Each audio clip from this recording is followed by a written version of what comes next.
సవర్ణ వర్గాలను వంట వార్పు కార్యక్రమం ఏకం చేసిందని ఉద్యమ నేత పెద్ది సుదర్శన్ రెడ్డి అన్నారు.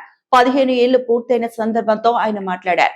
అప్పటి జ్ఞాపకాలను పంచుకున్నారు. ప్రజాకవి కాళోజీ నారాయణరావు, సిద్ధాంతకర్త ఆచార్య జయశంకర్, ఉద్యమ నేత కేసీఆర్ ఆలోచనలతో ప్రజలందరినీ ఒక కుటుంబంగా భావించి ఈ కార్యక్రమం చేపట్టారని తెలిపారు. ఇది ప్రజల ఆకాంక్షలకు ప్రతీకగా నిలిచి గుండెల్లో నిలిచిందన్నారు. రాష్ట్రం మొత్తం కులాలుగా మతాలుగా వేరువేరుగా ఉద్యమించకుండా అందరూ ఏకోన్ముఖంతో, అందరూ సోదరభావంతో, కుటుంబ స్వభావంతో ఉద్యమించేటువంటి ఉద్యమ స్వభావమే వంటవారు. కులాలు మతాలు ఆడమగ తేడా లేకుండా అందరూ కలిసి ఒకే కుటుంబం తెలంగాణ అని నినదించేటువంటి గొప్ప ప్రయత్నమే వంటవార్పు. సో అందులో భాగంగా అందరూ కలిసి ఒకే భోజనం చేయడం, ఒకే వంట చేసుకోవడం చాలా అరుదైనటువంటి, అంటే ఉద్యమ పందాలు అరుదైనటువంటి ఈవెంట్ అది. సో అది ఎప్పుడు కూడా చరిత్ర నిలబడుతుంది.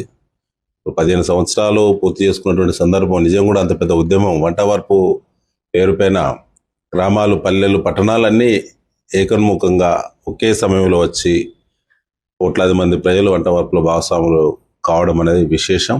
నిజం కూడా అందులో పార్టిసిపేట్ చేసినటువంటి అందరూ కూడా అభినందనీయులు. ఇది ఎప్పుడు ప్రారంభించారు, ఎట్లా ప్రారంభించారు, ఎవరి ఆలోచన?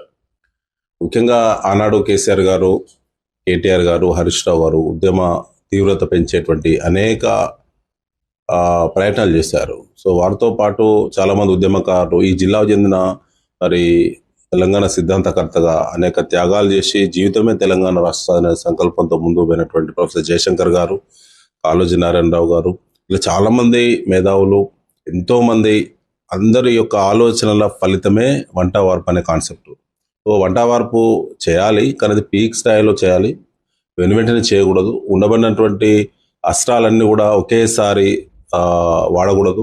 దాన్ని దశల వారీగా వాడాలి, దాన్ని స్ట్రాటజిక్గా పోవాలి.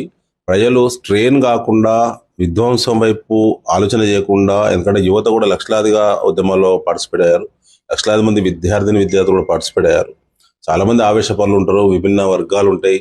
అన్ని రకాల సిద్ధాంతాలకు ఆకర్షితులైన అందరూ కూడా జై తెలంగాణ అనే ఒకే నినాదం, ఒకే గుడి కిందికి వచ్చిన సందర్భంగా వాళ్ళందరినీ కూడా కూల్గా నడపాలి ఉద్యమం. ఎందుకంటే 1969 మూవ్మెంట్ కూడా మనకు తెలుసు. రాజ్యాలు ఎప్పుడు కూడా ప్రభుత్వాలు రెచ్చగొట్టే ప్రయత్నం చేస్తాయి, విడగొట్టే ప్రయత్నం చేస్తాయి, వేరు చేసే ప్రయత్నం చేస్తాయి, డివైడింగ్ రూల్ను అప్లై చేస్తాయి. సో అన్నిటి కూడా తట్టుకొని ఏకోన్ముఖంగా ముందుకు పోయేటువంటి అనేక ప్రయత్నాలు చేశారు. అందులో అందరి యొక్క ఆలోచన ఫలితం. మరిన్ని అప్డేట్స్ కోసం మా ఛానల్ని సబ్స్క్రైబ్ చేయండి.